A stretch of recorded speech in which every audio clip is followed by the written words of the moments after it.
Halo semuanya, selamat datang di kuliah terakhir ya untuk manajemen marketing. Di sini kita akan coba bahas review kembali perkuliahan kita yang sudah berlalu kemarin. Harapannya ini nanti bisa jadi bekal teman-teman untuk ikut ujian akhir semester ya. Jadi teman-teman sudah sempat bahas ya tentang marketing mix gitu ya. Marketing mix ada 4P, product, price, place, promotion gitu. Namun sebenarnya teori ini udah lumayan ketinggalan gitu ya, karena sekarang ini terus berkembang. Jadi yang namanya ilmu gitu ya, itu selalu berkembang seiring dengan berkembangnya zaman. Teori atau pengetahuan juga ikut berkembang. Nah, sini yang mau saya sampaikan adalah sebenarnya 4P itu udah nggak cukup relevan lagi dengan keadaan kita sekarang. Namun karena kita mulai belajar dengan sesuai dengan teori klasik, maka kita akan mulai dari teori yang paling mendasar dahulu. Itulah yang saya sampaikan ke teman-teman kemarin atau disampaikan oleh dosen-dosen teman-teman seperti itu. Karena memang 4P secara teori udah lumayan solid ya, sedangkan yang 7P dan 9P ini karena perkembangan zaman dia mengalami penambahan. Namun penambahan ini belum tentu relevan dengan kondisi kita sekarang seperti itu. Artinya basicnya gitu ya, basicnya masih 4P, product, place, price, promotion. Namun karena kemudian ada aspek-aspek lain, maka ditambahkan juga ada aspek people, proses, dan physical evidence seperti itu. Kemudian ada juga yang mengembangkan lagi teori marketing mix dari 4P, 7P menjadi 9P. Akan ada tambahan di situ packaging, positioning, dan public relation. Nah, ini salah satunya yang akan kita ujikan seperti itu. Jadi teman-teman siap-siap aja nanti untuk come up dengan teori ya. Misalnya di situ ada pertanyaan tentang marketing mix, teman-teman bisa menggunakan teori yang 4P, 7P atau 9P, silakan. Seperti itu ya. Jadi sederhananya sih kalau untuk produk ini berkutat dengan komoditas yang akan dijual seperti itu ya, atau dengan produk yang ditawarkan seperti itu. Kalau place terkait dengan tempat di mana produk ini ditawarkan ya, harus dirancang sedemikian sehingga penawaran dilakukan di tempat yang tepat seperti itu. Kemudian price ini kaitannya dengan masyarakat kita yang cukup sensitif terhadap harga ya. Maka memberikan harga juga perlu ada strateginya seperti itu. Kita harus rancang formulasi harga supaya sesuai dengan target market yang ingin kita capai. Kemudian promotion ini adalah serangkaian tindakan ya. Setelah kita set produk kita apa gitu ya, menawarkannya di mana, harganya berapa, maka kita harus rancang juga aktivitas-aktivitas terkait dengan penawarannya, bagaimana kita menawarkan, bagaimana kemasannya, media apa yang akan kita gunakan gitu ya. Ini nanti akan menentukan keberhasilan dari proses marketing secara keseluruhan. Jadi promotion itu implementasi dari bagaimana kita menentukan produk yang baik gitu ya, produk yang menarik, yang punya selling point, tempat menjual yang sesuai gitu ya, yang paling strategis gitu ya, karena ada prinsip posisi menentukan prestasi gitu ya. Kemudian price, harga yang dirancang sedemikian menarik sehingga orang jadi punya ketertarikan untuk membeli. Mungkin di situ kita akan berikan diskon, mungkin di situ kita akan bundle gitu ya, beli satu dapat dua misalnya seperti itu, beli satu gratis produk lain seperti itu. Kemudian promotion kaitannya dengan usaha-usaha kita untuk memperkenalkan itu tadi ya, ada produk apa, harganya berapa, ada siapa yang akan mempromosikan. Nah itu promotion yang mengatur seperti itu kegiatan pelaksanaan dari produk place price ini, sehingga sangat-sangat menentukan. Nah kemudian bagaimana dengan yang 7P dan 9P ya. Nah yang 7P ini ada ketambahan people ini sebenarnya sama dengan kegiatan promotion ya, tapi di sini dispesifikin lagi people, ini orang-orang yang terlibat di dalamnya ya. Bisa jadi ini merujuk kepada orang-orang yang bertindak sebagai brand ambassador misalnya untuk people ini ya, brand ambassador, atau mungkin orang-orang yang terkait dengan marketing. Nanti kan ada orang-orang yang bikinin iklan seperti itu ya, kemudian ada orang-orang yang mempublishkan iklannya. Nah itu perlu di define siapa apa kita mau ngiklan di misalnya di sosial media, kita mau ngiklan di TV, kita mau ngiklan di radio. Nah itu terkait dengan people, orang-orang yang akan kita hubungin selanjutnya seperti itu, karena ini sangat menentukan. Contoh kalau misalnya kita pilih brand ambassador, nah atas dasar apa kita memilih seorang brand ambassador gitu ya, dan bagaimana kita menilai brand ambassador ini akan dapat memberikan peningkatan gitu ya dalam usaha kita melakukan penawaran gitu ya, bagaimana masyarakat nanti akan menjadi tertarik karena kita menggunakan brand ambassador ini. Otomatis nanti akan ada pertimbangan-pertimbangan terkait dengan itu ya. Kemudian untuk proses, karena marketing sendiri ya sebuah proses gitu ya. Proses artinya bagaimana kita menetapkan gitu ya, mulai dari awal kita merencanakan kegiatan marketing, kemudian bagaimana kita melakukan pengendalian gitu ya, kemudian bagaimana kita terakhir melakukan evaluasi terhadap kegiatan marketing berhasil atau enggak, untuk selanjutnya diputuskan apakah kita akan terus melakukan ini atau dihentikan misalnya, seperti itu tergantung dari hasil dari evaluasi marketing. Jadi marketing merupakan sebuah proses ya, ada tahap-tahapannya, ada masukan gitu ya, ada input yang akan dikelola gitu, ada output yang akan dihasilkan, seperti itu. Kemudian physical evidence ya, ini saya sempat bicara tentang ini di minggu lalu gitu ya. Saya sendiri masih percaya gitu ya bahwa physical evidence artinya bukti fisik yang merupakan satu penanda atau satu variabel yang menggambarkan mutu dari produk gitu ya. Misalnya kita mengaku atau kita mengklaim bahwa sebuah produk itu punya khasiat A gitu ya, misalnya obat gitu punya khasiat penurun panas, maka harus disertai dengan bukti fisik yang nyata gitu. Satu, kalau misalnya di farmasi kita bisa main riset gitu ya, hasil penelitian dari siapa gitu ya, atau sudah dibuktikan oleh akademisi dari mana misalnya, seperti itu, sudah membuktikan bahwa obat A itu memang punya khasiat sebagai agen anti-inflamasi, analgesik, antipiretik misalnya, seperti itu, dapat meredakan demam dari misalnya 38 derajat Celcius menjadi 36 derajat Celcius, sehingga tidak menghilangkan simptom gitu ya, membuat demam tinggi menjadi reda, sederhananya seperti itu. Nah itu kita harus membuktikan gitu ya. Atau kalau misalnya kamu jualan kendaraan gitu, kendaraan ini bisa melaju dari kecepatan sekian sampai kecepatan sekian dalam berapa detik, ya ditunjukkan physical evidence-nya gitu ya. Maksudnya dibuatkan tayangan bahwa ya ini emang bisa nih melaju secepat itu. Nah jadi physical evidence ini kaitannya dengan pembuktian bahwa apa yang kita klaim tentang produk yang mau kita tawarkan itu benar-benar valid, seperti itu teman-teman. Baik, kemudian untuk 9P ini akan ketambahan 2 hal lagi ya. Ini di sini dituliskannya 3 hal malah gitu ya. 9P itu ada packaging, positioning, public relations. Nah, saya pikir positioning dan public relations ini sama ya, seperti itu. Tapi kita mulai bahas dari packagingnya dulu.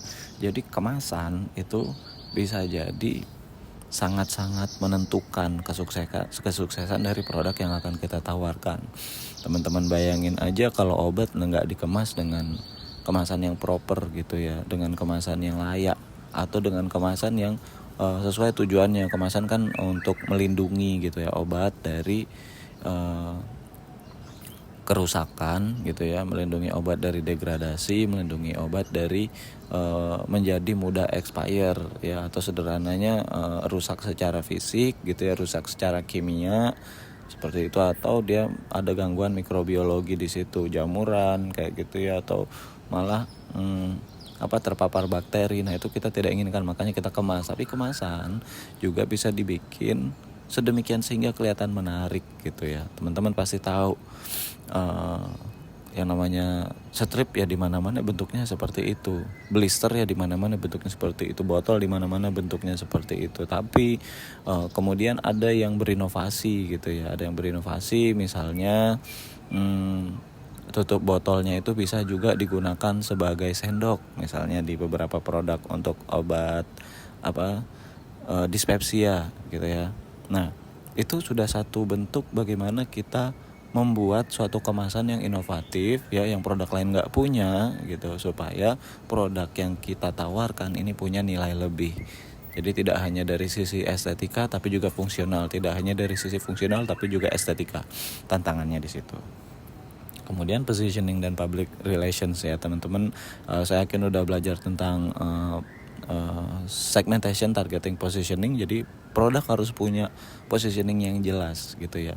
Tanpa ada positioning yang jelas ya kita nggak tahu ini produk ditujukan untuk siapa gitu. Karena kadang-kadang ketika melakukan marketing orang luput melakukan ini. Jadi positioningnya tidak dijelaskan dengan detail gitu ya. Akibatnya apa? Akibatnya kita nggak tahu obat ini nanti atau produk yang kita tawarkan gitu ya itu mainly untuk siapa sih gitu. Karena tidak ada satu produk yang ditargetkan itu untuk semua kalangan gitu. Misalnya pasti ada positioning tertentu yang diusung sehingga dia bisa masuk ke market itu dengan lebih baik. Kenapa? Karena ibarat kata footing gitu ya, atau pijakannya itu udah jelas gitu ya.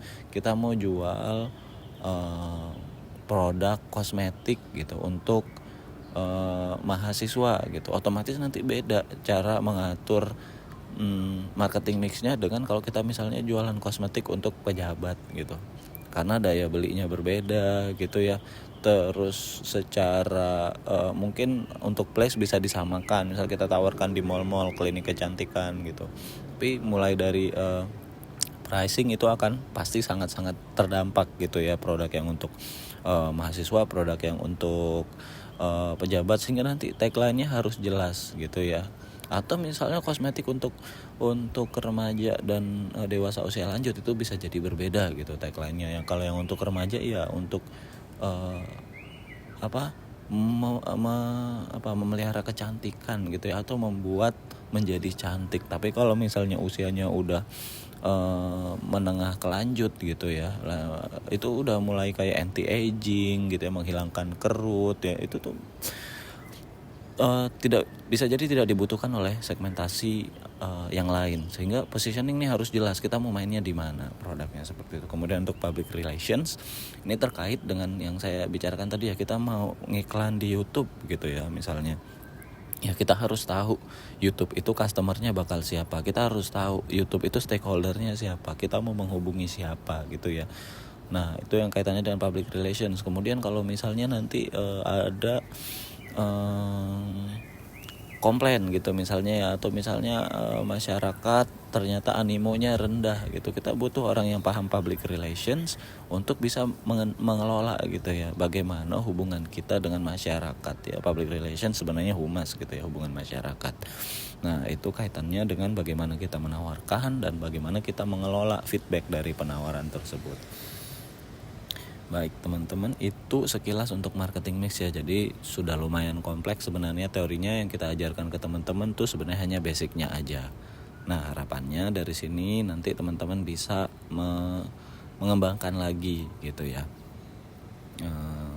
Jadi kalau mau dipelajari spesialisasinya di marketing mix sebenarnya udah cukup luas gitu. Baik, selanjutnya untuk strategi pemasaran ya, di sini kita udah coba juga ada sesi presentasi ya teman-teman. Saya yakin juga pasti mempelajari tentang ini. Jadi untuk strategi pemasaran ini memang sengaja saya bagi menjadi 4, tapi sebenarnya bisa jadi lebih banyak dari ini gitu ya. At least teman-teman bisa tahu salah satunya gitu dan belajar dari kelompok lain untuk 3 poin lainnya gitu ya. Sederhananya kalau misalnya teman-teman kemarin presentasinya tentang strategi pemasaran obat bebas ya teman-teman belajar mainly tentang itu, tapi juga bisa lihat bagaimana kelompok lain menyajikan tentang yang obat keras, suplemen, dan obat tradisional. Nah, kalau strategi pemasaran ini ya again kita harus tahu segmentation, targeting, positioning gitu ya. Tapi mainly ketika kita membuat penawaran gitu ya, atau kita memasarkan misalnya obat bebas gitu ya. Obat bebas kita mesti tahu karakteristik dari obat yang kita tawarkan gitu ya. Misalnya obat bebas gitu. Obat bebas ini karakteristiknya seperti apa, siapa yang membeli gitu ya, atau ada nggak regulasi terkait dengan obat bebas gitu misalnya.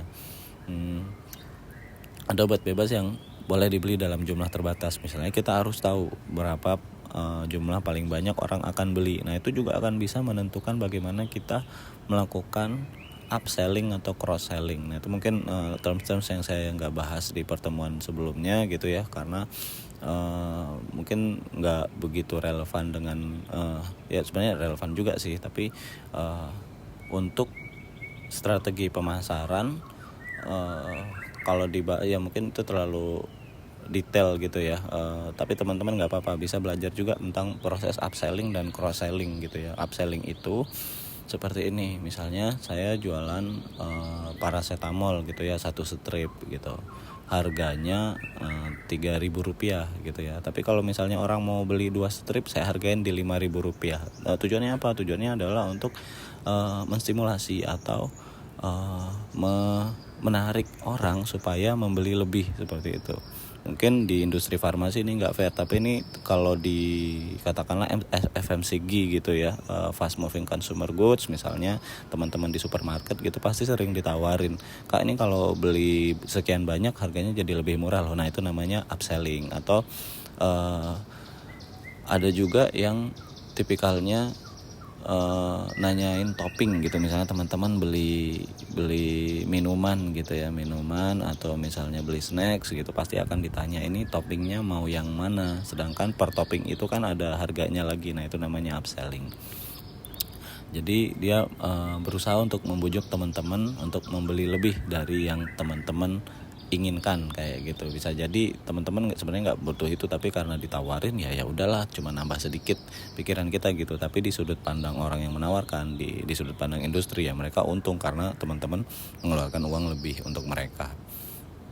Sedangkan kalau cross selling itu biasanya dua produk gitu ya yang dikombinasikan. Nih kalau beli ini sama ini nanti harganya jadi lebih murah. Impactnya apa? Produk lain juga bisa jadi laku ketika ditawarkan bersamaan sebagai sebuah bundle, misalnya kayak gitu, beli A gratis B, atau misalnya kalau bayar segini ini udah mendapat paket barangnya ini, atau tebus murah, misalnya tebus murah kita cuman datang ke sana beli makanan ditawarin sabun, atau sebaliknya gitu ya, kita belanja gitu hanya ingin beli alat mandi malah ditawarin makanan. Nah seperti itu. Namun praktik ini agak jarang ya dilakukan di farmasi, karena memang satu, kita nggak bisa nih maksain orang kalau beli obat bebas dia harus beli dia, atau kalau misalnya beli obat keras dia dapat obat bebas, seperti itu agak sulit dilakukan karena memang karakteristik dari komoditas yang akan kita tawarkan itu bisa jadi beda banget gitu ya. Maka dari itu harus dipelajarin dulu. Yang pertama, karakteristik dari barang atau jasa yang akan kita tawarkan. Misal di sini obat bebas, ya obat bebas itu seperti apa? Apakah ada aturan yang menyangkut tentang obat bebas gitu ya, yang membatasi kita dari misalnya membuat iklan gitu. Apa sih yang nggak boleh diiklanin tentang obat bebas misalnya kayak gitu. Bagaimana caranya membuat iklan atau penawaran obat bebas yang sederhananya tidak akan disomasi oleh masyarakat maupun oleh komisi penyiaran misalnya, seperti itu. Karena ada cara-cara untuk membuat sebuah iklan yang itu mungkin kita tidak pelajari di sini ya. Skopnya terlalu detail dan teman-teman mungkin nggak akan membutuhkan itu dalam jangka panjang. Tapi ketika teman-teman mau mengeksplorasi manajemen pemasaran di bidang obat-obatan, ketahuilah bahwa ada aturan yang itu tuh membatasi cara-cara kita melakukan pemasaran di terutama produk obat, seperti itu ya. Nah, Kemudian obat keras gitu ya, misalnya obat keras ini karakteristiknya seperti apa gitu. Bisa jadi segmen pasarnya sangat-sangat berbeda dengan obat bebas. Kalau di obat bebas teman-teman bisa langsung jual ke end customer, teman-teman bisa tawarkan langsung ke pasien yang mungkin satu bisa jadi mereka ya itu hanya untuk menghilangkan simptom kan sebenarnya kalau obat bebas gitu ya. Artinya kita bisa melakukan edukasi di situ, tapi pada dasarnya itu tidak mandatori gitu ya. Contoh misal orang kena tipes gitu ya, demam tifoid. Nah, keluhannya adalah demam gitu ya, dan misalnya mual muntah seperti itu. Dan dibuktikan tapi kalau tipes mah udah obat bener ya, obat keras ya, sorry. Saya agak distracted dikit sama yang jualan bakso. Jadi udah ada resep dokter menerangkan bahwa pasien ini kena demam tifoid gitu ya, harus diberikan antibiotik gitu ya. Tapi karena pasiennya mengalami misalnya mual muntah gitu ya, kita bisa tawarkan obat mual muntah, atau kita tawarkan suplemen gitu ya. Itu kan pada dasarnya sesuatu yang mereka nggak butuh gitu. Maksudnya tidak mandatori dari resep, tapi kemudian bisa kita tambahkan untuk membantu proses penyembuhan. Nah, beda nih segmentasinya. Kalau obat keras kita nggak bisa langsung seperti itu ke customer atau ke pasien gitu ya. Kita nggak bisa ujuk-ujuk nih cobain nih doxycycline ya, ujuk-ujuk nih cobain nih misalnya makrolid eritromisin gitu. Karena untuk dapat mengakses item-item obat tersebut diperlukan resep begitu, ada aturannya sendiri, sehingga nggak bisa nih kita tawarkan seperti tukang bakso itulah, teman-teman dengar di belakang itu ada teng. Nah, kita jual obat nggak bisa seperti itu teman-teman, kayak gitu, terutama obat keras. Maka customernya akan berbeda antara obat bebas dan obat keras gitu. Oke. Kemudian suplemen. Kalau suplemen ini bisa ditawarkan tanpa ada indikasi ya. Teman-teman bisa aja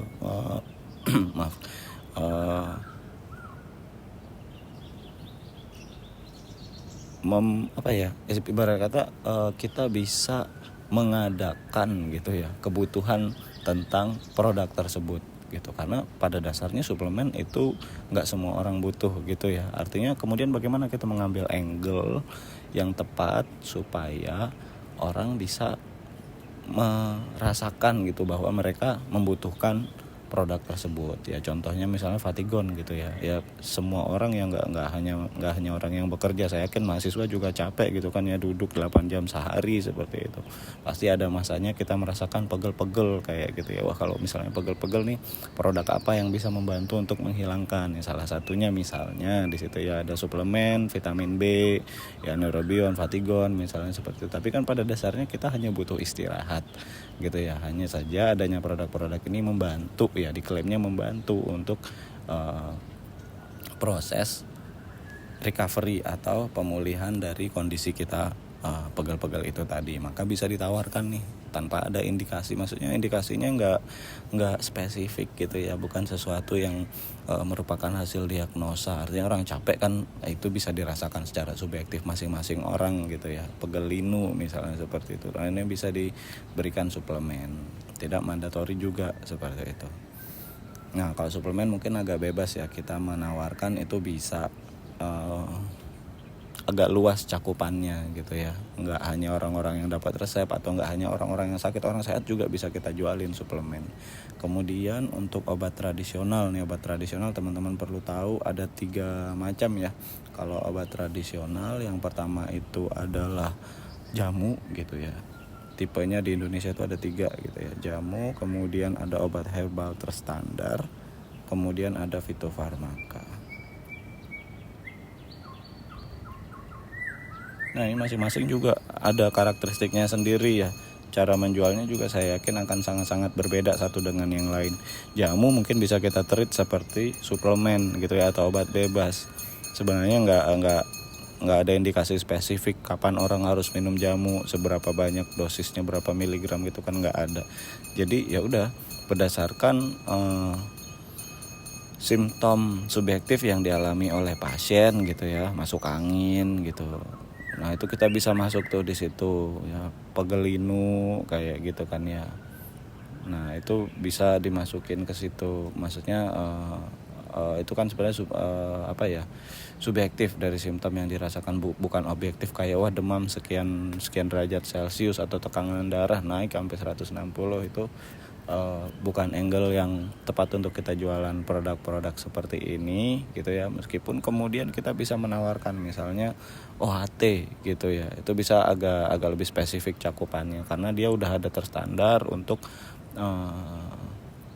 sebuah khasiat gitu ya, atau untuk keluhan tertentu ada khasiatnya seperti ini. Nah OHT udah lebih menjamin karena dia sudah dicobakan di uji praklinik seperti itu. Dan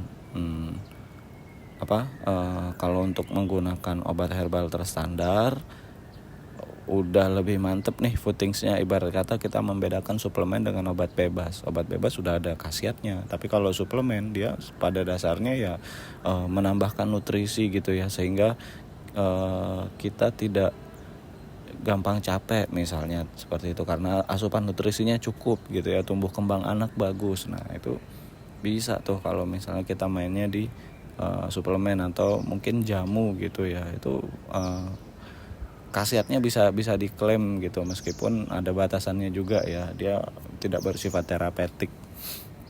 Tapi kalau untuk OHT dia udah terbukti nih bisa mengurangi gejala masuk angin misalnya seperti itu.